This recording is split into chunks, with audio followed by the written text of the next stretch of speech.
Corporate ಕನಸು ಕಾಣ್ತೀರಾ? ಕನಸು ಈಡೇರುತ್ತಾ? ಯಾಕಾಗ್ಬಾರ್ದು sir? ಅಯ್ಯೋ ನೋಡಿ, JDS ಅವರು ಅವ್ರಿಗಂತೂ ಆಗೋದಿಲ್ಲ ಬಿಡಿ. ಅವ್ರನ್ನ ಜನ ತಿರಸ್ಕಾರ ಮಾಡಿಬಿಡ್ತಾರೆ ಪಾಪ. ಕೂಗಾಡ್ ಪ್ರಯೋಜನ ಇಲ್ಲ.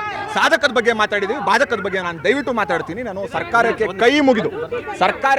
ಕೈ ಮುಗಿದು ಕೇಳ್ಕೊತಾ ಇದ್ದೀನಿ. 12,000 ಹುದ್ದೆಗಳು ಖಾಲಿ ಬಿದ್ದಿವೆ. ಆ ಹುದ್ದೆಗಳನ್ನ ಭರ್ತಿ ಮಾಡೋದಕ್ಕೆ ಮೊದಲು ಕ್ರಮ ತಗೊಳ್ಳಿ. ಇವರೆಲ್ಲರ ಬಾಯಿನೂ ಮುಚ್ಚೋದಕ್ಕಾಗುವಂತ ಕ್ರಮ ತಗೊಳ್ಳಿ ಅಂತ ನಾನು ಮನವಿ ಮಾಡ್ಕೋತೀನಿ ಸರ್ಕಾರಕ್ಕೆ ಮೊದಲಿಗೆ. Thank you very much. Yes madam, GBA ನೀವೇನು ಸಲಹೆ ಕೊಡ್ತೀರಾ? ಸರ್, GBA ಮಾಡಿರೋದು ಬಹಳಷ್ಟು ಒಳ್ಳೆಯ ಕೆಲಸ ಸರ್. ಯಾಕೆಂದ್ರೆ ಬೆಂಗಳೂರು ಅಂತ ಹೇಳುವಂಥದ್ದು ಸಮುದ್ರ ಸರ್. ಬೆಂಗಳೂರು ಸಮುದ್ರ ಹಲವಾರು ಜನರಿಗೆ ಆಶ್ರಯ ಕೊಟ್ಟಿರುವಂಥ ಜಾಗ ಅಂತ ಹೇಳಿದರೆ ನಮ್ಮ ಬೆಂಗಳೂರು ಅಂತ ಹೇಳೋದಕ್ಕೆ ನಮಗೆ ಹೆಮ್ಮೆ ಆಗ್ತಾ ಇದೆ. ಆದರೆ ಇಲ್ಲಿ ಈ ಕೆಲಸ ಮಾಡಿರುವಾಗ ಸ್ವಲ್ಪ ಬರೀ ಅಧಿಕಾರಿಗಳನ್ನೇ ತಗೊಂಡವರು ಇದನ್ನು ಡಿಸಿಷನ್ ತಗೊಳ್ಳೋಕ್ಕಿಂತ ಎಲ್ಲ ಜನಸಾಮಾನ್ಯರನ್ನು ತಗೊಂಡು ಇದನ್ನು ಡಿಸಿಷನ್ ತಗೊಳ್ಬೇಕಿತ್ತು ಅನ್ನೋವಂಥದ್ದು ನನ್ನ ಒಂದು ಸಲಹೆ. ಎಸ್ ಮೇಡಮ್, ನಿಮ್ಮ ಸಲಹೆ ಏನು? ಈಗ 1.5 ಕೋಟಿ ಬೆಂಗಳೂರಿನಲ್ಲಿ ಏನೋ ಜನಸಂಖ್ಯೆ ಇದ್ದಾರೆ. ಅದರ ಜೊತೆಗೆ ಹಳ್ಳಿಗಳಿಂದ ಜನರು ಬೆಂಗಳೂರಿಗೆ ಜೀವನ ಹುಡ್ಕೊಂಡು ಬರ್ತಾ ಇದ್ದಾರೆ. ಪಾಪ್ಯುಲೇಷನ್ ಜಾಸ್ತಿ ಆಗುವ ಚಾನ್ಸಸ್ ಇದೆ. ಹಾಗಾಗಿ ತುಂಬ ನಾವು ಗ್ರೇಟರ್ ಬ್ಯಾಂಗ್ಳೂರ್ ಅಥಾರಿಟಿನ ಸ್ವಾಗತಿಸ್ತಾ ಇದ್ದೀವಿ ಸರ್. ಜೊತೆಗೆ ಒಂದೇ ಒಂದು ಮನವಿ ಏನಂದರೆ, ಅದಕ್ಕೆ ಮೊದಲು ನಾವು ಜನರ ಅಭಿಪ್ರಾಯನೂ ಸ್ವಲ್ಪ ಗಣನೆಗೆ ತಗೋಬೇಕಾಗಿತ್ತು. DK ಶಿವಕುಮಾರ್ ಮಾಡಿ ಸರಿಯೋ ತಪ್ಪು? DK ಶಿವಕುಮಾರ್ ಅವರು ಒಳ್ಳೆ ಕೆಲಸನೇ ಮಾಡಿದ್ದಾರೆ. ಗ್ರೇಟರ್ ಬೆಂಗಳೂರು ಬಂದಿರೋದು ನಮ್ಮ ಬೆಂಗಳೂರಿಗೆ ಒಂದು ಹೆಮ್ಮೆ ಆಗತ್ತೆ, ಒಂದು ಕಿರೀಟ ಆಗತ್ತೆ. ಯಾಕಂದರೆ ಒಂದು 5 ಕಮಿಷನರ್ ಇದ್ದಾರೆ, 5 ಜನ ಕಮಿಷನರ್ ಇದ್ದಾರೆ. ಒಂದು 5 ಕಮಿಷನರ್ ಇದ್ದಾಗ ಎಲ್ಲ ಕಡೆ ಅಭಿವೃದ್ಧಿ ಆಗೇ ಆಗುತ್ತೆ. Yes sir. ಇವತ್ತು ಬೆಂಗಳೂರು, ಗ್ರೇಟರ್ ಬೆಂಗಳೂರು ಮತ್ತು ಬೆಂಗಳೂರು ಉತ್ತರ ದಕ್ಷಿಣ ಮಾಡ್ತಾ ಇರ್ತಕ್ಕಂಥದ್ದು ಏನಿದೆ, ಇದು ನೇರವಾಗಿ ರೈತರ ಮೇಲೆ ಬೀಳ್ತಕ್ಕಂಥ ಸಮಸ್ಯೆ. ಯಾಕಂದರೆ ಇವರು ರಿಯಲ್ ಎಸ್ಟೇಟ್ ದಂಗೆಗಳಿಗೋಸ್ಕರ ಜಮೀನುಗಳನ್ನ ತ್ರಿಬಲ್ ಮಾಡ್ಕೊಳ್ಳೋಕ್ಕೋಸ್ಕರ ಈ ಒಂದು ದಕ್ಷಿಣ ಉತ್ತರ ಗ್ರೇಟೆಡು ಇವೆಲ್ಲ ಏನು ಸರ್ ಇದು? ಅದೇ ಇವತ್ತು ಬೆಂಗಳೂರು ದಕ್ಷಿಣ ರೈತರು DK ಶಿವಕುಮಾರ್ ಮನೆ ಹತ್ರ ಹೋದರೆ ಏಕವಚನದಲ್ಲಿ ಮಾತಾಡ್ತಾರೆ. ಇವ್ರ ರೈತರ ಬಗ್ಗೆ ಕಾಳಜಿ ಐತೇನ್ರಿ? ಇವತ್ತು ಬೆಂಗಳೂರು ಗ್ರಾಮಾಂತರ ಅಂತ ಹೆಂಗಿತ್ತು ಹೆಸರು ಅಂತ ಒಂದು ಹೆಸರನ್ನ ಉತ್ತರ ಸರ್ ಏನು ಸಲಹೆ ಕೊಡ್ತೀರಾ? ಫಸ್ಟ್ ಇವಾಗ ಗ್ರೇಟರ್ ಬೆಂಗಳೂರು ಸ್ವಾಗತಿಸ್ತೀವಿ. ಆದ್ರೆ ಇದಕ್ಕೆ ಮುಂಚೆ ಸಿಂಗಾಪುರ್ ಮಾಡ್ತೀವಿ ಅಂದ್ರು, ಸ್ವಾಗತಿಸಿದೀವಿ. ಆಯ್ತಾ? ಸಿಂಗಾಪುರ್ ಆಗಿದ್ಯಾ? ಯಾವ್ದಾದ್ರು ರೋಡ್ ಸಿಂಗಾಪುರ್ ಒಂದು ರೋಡ್ ತೋರಿಸಿ.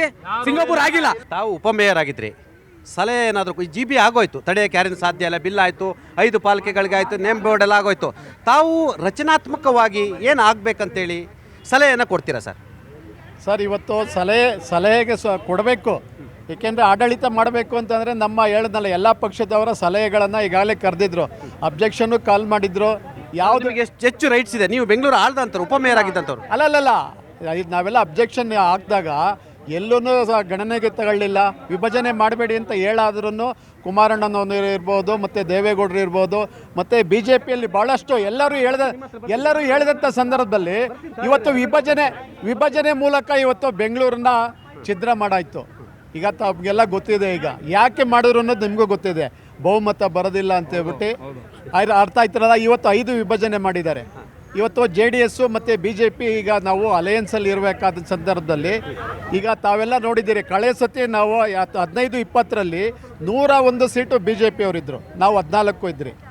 ಸೊ ನಾವು ಮತ್ತು ಕಾಂಗ್ರೆಸ್ಸು ಆಡಳಿತ ಮಾಡಿದಂಥ ಸಂದರ್ಭದಲ್ಲಿ ಕಳೆದ ಏನು ಈಗ 10 ವರ್ಷ ಆಗ್ತಾ ಬರ್ತೈತೆ, ಚುನಾವಣೆ ಮಾಡಿಲ್ಲ ಅಂದರೆ ಇಲ್ಲಿ ಉದ್ದೇಶ MLAಗಳಿಗೆ ಯಾರಿಗೂ ಚುನಾವಣೆ ಆಗ್ಬೇಕಂತ ಅವ್ರಿಗೆ ಹೇಳ್ತೀರಾ? ಕೂಡಲೇ ಚುನಾವಣೆ ಮಾಡಿ ಅಂತೇಳಿ DK ಶಿವಕುಮಾರ್ ಹೇಳ್ತಾ ಇದ್ದೀರಾ?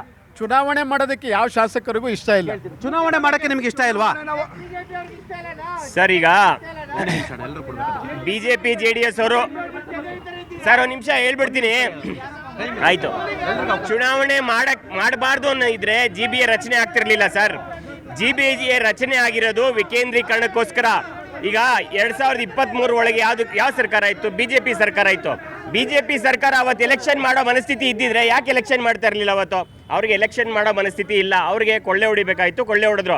ಇವತ್ತು 40% ಸರ್ಕಾರ ತಿಂದಿ ತೇಗಿದ್ರಲ್ಲ, ಅದನ್ನ 40% ನೋಡಿದ್ವಿ. ಈಗ ನಿಮ್ಮವರೊಬ್ಬರು ರಾಜೀನಾಮೆ ಕೊಟ್ಟರು, ಬೋವಿ ನಿಗಮದವರು 60% ಕೇಳಿದ್ರು. ಬೋವಿ ನಿಗಮದ ಅಧ್ಯಕ್ಷ ರವಿಕುಮಾರ್ 60% ಕೇಳಿದ್ರು. 60% ಕೊಟ್ರೆ ಬೋವಿ ನಿಗಮದಲ್ಲಿ ಫಲಾನುಭವಿಗಳ ಜೊತೆ ಈಗ ಅನಿವಾರ್ಯವಾಗಿ ರಾಜೀನಾಮೆ ಕೊಡುವಂತ ಪರಿಸ್ಥಿತಿ ಬಂತು. 40% ಸರ್ಕಾರದಿಂದ ನೀವು ಕಮೆಂಟ್ ಮಾಡ್ತೀರಾ? ನಿಮ್ಮ 60% ಕೇಳಿದ್ರಲ್ಲ, ನಮ್ಮ ಹತ್ರ ಸಾಕ್ಷಿ ಇದೆ, ದಾಖಲೆ ಇದೆ. ಮಾತಾಡಲ್ಲ ನೀವು. 52,000 ಕೋಟಿ ಗ್ಯಾರಂಟಿ ಯೋಜನೆಯಲ್ಲಿ ಜನಕ್ಕೆ ಹೋಗ್ಬೇಕಾದ್ರೆ ನೀವು ಮಾತಾಡಲ್ಲ. ಯಾಕಂದ್ರೆ ಗ್ಯಾರಂಟಿ ಯೋಜನೆ ಬಡವ್ರಿಗೆ ಹೋಗ್ತಾ ಇದೆ. ಅದ್ರ ಬಗ್ಗೆ ಮಾತಾಡಿದ್ರೆ ಏನಾಗುತ್ತೆ? GBA ಬಗ್ಗೆ ಮಾತಾಡಿ. ನಾನು ಹೇಳ್ಬಿಡ್ತೀನಿ GBA ಬಗ್ಗೆ ಸರ್. ಅವ್ರಿಗೆ ಫಸ್ಟ್ ಆಫ್ ಆಲ್ BJP JDSಗೆ GBAನ ಓದೇ ಇಲ್ಲ ಅವರು. GBA ಬಗ್ಗೆ ತಿಳ್ಕೊಂಡೇ ಇಲ್ಲ. ಈಗ ಸಾಮಾನ್ಯ ಕಾರ್ಯಕರ್ತರಿಗೂ ಕೂಡ ಯಾವುದೇ ಪಾರ್ಟಿ ಆಗಲಿ, ಇರ್ರೆಸ್ಪೆಕ್ಟಿವ್ ಆಫ್ ಪಾರ್ಟಿ, ಅದು JDS ಆಗಲಿ BJP ಆಗಲಿ, ಜನರಿಗೆ ನಾಯಕರಿಗೆ ಒಂದು ಅಧಿಕಾರ ಸಿಗುವಂತ ಕೆಲಸನ ಇವತ್ತು ಕಾಂಗ್ರೆಸ್ ಸರ್ಕಾರ ಮಾಡ್ತಾ ಇದೆ. ಇವರಿಗೆ ಇಷ್ಟೆಲ್ಲ ಮಾತಾಡ್ತಾರಲ್ಲ ಸರ್, ಇವತ್ತು ಗಾರ್ಬೇಜ್ ಸಮಸ್ಯೆ ಎಷ್ಟಿದೆ, ಟ್ರಾಫಿಕ್ ಸಮಸ್ಯೆ ಎಷ್ಟಿದೆ, ಇದಕ್ಕೆಲ್ಲ ಪರಿಹಾರ ಬೇಡವಾ? ಇವ್ರು ಹೇಳ್ತಾರೆ ನಾವು 2014ರಲ್ಲಿ ನಾವು ಚುನಾವಣೆ ಗೆದ್ದು ದೇಶದಲ್ಲಿ ಚಿನ್ನದ ರೋಡ್ ಹಾಕ್ತೀವಿ ಅಂತಂದ್ರು. ಯಾವ ಚಿನ್ನದ ರೋಡ್ ಹಾಕ್ತಾರೆ? ಏನು ಮಾಡಲ್ಲ. ಒಂದ್ ನಿಮಿಷ ಸರ್ ಹೇಳ್ತೀನಿ. ಆಗೋಯ್ತು. ರಘು ಅವರೇ, ಕಸದ ಮಾಫಿಯಾ ಅಂತ ಹೇಳ್ತಿದ್ದಾರೆ ನಿಮ್ಮದೇ ಸರ್ಕಾರ, ಉಪಮುಖ್ಯಮಂತ್ರಿಗಳು, ಬೆಂಗಳೂರು ನಗರ ಸಚಿವರು. ಮಾಫಿಯಾನ ಮಟ್ಟ ಹಾಕಕ್ಕೆ ನಿಮಗೆ ಸಾಧ್ಯ ಇಲ್ವಾ? ನಿಮ್ಗೆಲ್ಲ ಆಗಲ್ವಾ? ಅಥವಾ ಮಾಫಿಯಾ ನಿಮಗೆ ಒಂದು ಸರ್ಕಾರವನ್ನು ಮೀರಿದಷ್ಟು ಪವರ್ಫುಲ್ ಇದೆಯಾ? ಅದು ಸರ್ಕಾರವನ್ನು ಮೀರಿದಂಥ ಮಟ್ಟಕ್ಕೆ ಹೋಗಿದ್ದನ್ನು ಕಂಟ್ರೋಲ್ ಮಾಡ್ತಾ ಇದ್ದೇವೆ. ಎಸ್, ಅಫ್ಕೋರ್ಸ್ ಒಪ್ಕೊಳ್ತೇನೆ. ಅದು ಹೆಮ್ಮರವಾಗಿ ಬೆಳೆದಿದೆ. ಯಾಕೆಂದರೆ ಅದ್ರ ಹಿಂದೆ ಇರ್ತಕ್ಕಂಥವ್ರು BJP ಅವರು.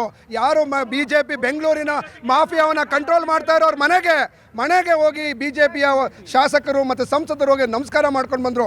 ಅಷ್ಟು ದೊಡ್ಡ ಪ್ರಮಾಣದಲ್ಲಿ BJP ಯಾರು ಇದೇ ತೇಜಸ್ವಿ ಸೂರ್ಯ, ಇದೇ PC ಮೋಹನ್ ಹೋಗಿ ಇವತ್ತು ಬೆಂಗಳೂರಿನ ಕಸವನ್ನ ಕಂಟ್ರೋಲ್ ಮಾಡ್ತಾರೋ ಮಾಫಿಯಾ ಹಿಂದೆ ಇರ್ತಕ್ಕಂಥವ್ರು ಅವರು. ಆ ಮಾಫಿಯಾನ ಮಟಾಸ್ ಮಾಡ್ತೀವಿ. ತಾಕತ್ತಿದೆಯಾ? ಯಾಕೆ ಹೇಳ್ತೀರಾ? ತಾಕತ್ತಿದೆ. ಅದಕ್ಕೋಸ್ಕರ ನಾವು ಆಲ್ರೆಡಿ ಒಂದು ಬೋರ್ಡ್ ಅನ್ನ ಮಾಡಿದ್ದೇವೆ. ಕಂಟ್ರೋಲ್ ಅನ್ನ ನರ ಕಟ್ ಮಾಡ್ತಾ ಇದ್ದೀವಿ. ಅವ್ರಿಗೆ ಯಾರು ಮಾಫಿಯಾ ಮಾಡ್ತಾ ಇದ್ರು ಅವರ ನರವನ್ನ ಕಟ್ ಮಾಡಿದ್ದೇವೆ.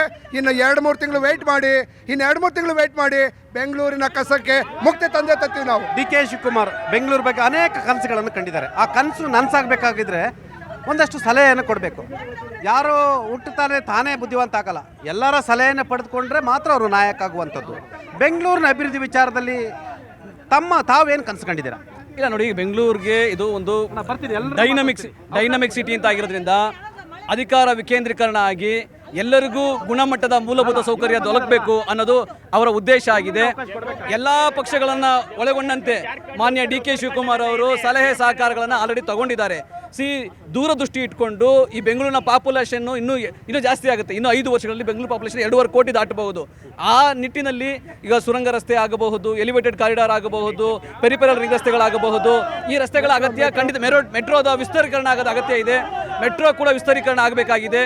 ಈ ನಿಟ್ಟಿನಲ್ಲಿ ಮಾನ್ಯ DK ಶಿವಕುಮಾರ್ ಅವರು ಕೇಂದ್ರ ಸರ್ಕಾರ ಜೊತೆಗೆ ಕೂಡ ಕೈ ಜೋಡಿಸಿ ಕೇಂದ್ರ ಸರ್ಕಾರದಿಂದ ಮನವಿ ಕೂಡ ಮಾಡಿದ್ದಾರೆ. ನಮಗೆ ಅನುದಾನವನ್ನು ಕೊಡಿ, 1,50,000 ಕೋಟಿ ಅನುದಾನ ಕೊಟ್ಟು ಬೆಂಗಳೂರಿನ ಅಭಿವೃದ್ಧಿಗೆ ಸಹಕಾರ ಕೊಡಿ ಅಂತ ಕೇಳಿದ್ದಾರೆ. ಹಾಗಾಗಿ ಮಾನ್ಯ DK ಶಿವಕುಮಾರ್ ಜೊತೆಗೆ ಕರ್ನಾಟಕ ಸರ್ಕಾರ ಇದೆ, ಮಾನ್ಯ ಕೇಂದ್ರ ಸರ್ಕಾರ ಕೂಡ ಕೈ ಜೋಡಿಸಬೇಕಾಗಿದೆ. ಈ ಬೆಂಗಳೂರಿನ ಅಭಿವೃದ್ಧಿಯಿಂದ ದೇಶದ ಅಭಿವೃದ್ಧಿ ಆಗುತ್ತೆ, ಕರ್ನಾಟಕದ ಅಭಿವೃದ್ಧಿ ಆಗುತ್ತೆ. ಇದು ಕೇವಲ ಯಾವುದೋ ಪಕ್ಷದ ಜನತೆಯ ಅಭಿವೃದ್ಧಿ ಅಲ್ಲ, ಸರ್ವಾಂಗೀಣ ಅಭಿವೃದ್ಧಿ ಆಗುತ್ತೆ. ದೇಶಕ್ಕೆ ಗೌರವವನ್ನು ಬೆಂಗಳೂರು ತಂದುಕೊಟ್ಟಿದೆ. ಸಿಲಿಕಾನ್ ಸಿಟಿ ಆಗಿ ಇನ್ವೆಸ್ಟ್ಮೆಂಟ್ ಅನ್ನು ತಗೊಂಡ್ಬಂದಿದೆ, IT ಎಕ್ಸ್ಪೋರ್ಟ್ ಮಾಡಿಕೊಟ್ಟಿದೆ.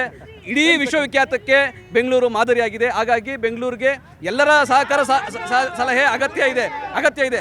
ಯಾರು ಸಂಕುಚಿತ ಮನೋಭಾವದಲ್ಲಿ ಇದನ್ನ ತಿರಸ್ಕಾರ ಮಾಡ್ತಾರೆ, ಇದನ್ನ ಈಗಲೇ ಪ್ರಯತ್ನ ಮಾಡ್ತಾರೆ, ಆ BJPಗರು ಯಾವತ್ತೂ ಕೂಡ ಅಭಿವೃದ್ಧಿ ಕಂಡಿಲ್ಲ, ಅಭಿವೃದ್ಧಿ ಮಾಡಿಲ್ಲ, ಅಭಿವೃದ್ಧಿ ಬಗ್ಗೆ ಅವ್ರಿಗೆ ಗೊತ್ತಿಲ್ಲ. ಓಕೆ, DK ಶಿವಕುಮಾರ್ ಅವರ ಅಭಿವೃದ್ಧಿ ವೇಗಕ್ಕೆ ಮಾನ್ಯ CM ಬೆಂಗಳೂರಿಗೆ ಹೇಳ್ತಿರೋದು. ಬೆಂಗಳೂರಿನ ಅಭಿವೃದ್ಧಿ ವೇಗಕ್ಕೆ DK ಶಿವಕುಮಾರ್ ಅವರ ಅಭಿವೃದ್ಧಿ ವೇಗಕ್ಕೆ DK ಶಿವಕುಮಾರ್ ಅವರ ಬೆಂಗಳೂರು ಅಭಿವೃದ್ಧಿ ವೇಗಕ್ಕೆ ಮಾನ್ಯ ಮೋದಿ ಅವರೇ ಫಿದಾ ಆಗಿದ್ದಾರೆ. ಅವರೇ ಕರೆದಿದ್ದಾರೆ, ಬನ್ನಿ ನಿಮ್ಗೆ ಏನ್ ಕೆಲಸ ಬೇಕೋ ಮಾಡ್ಕೊಡ್ತಾರೆ.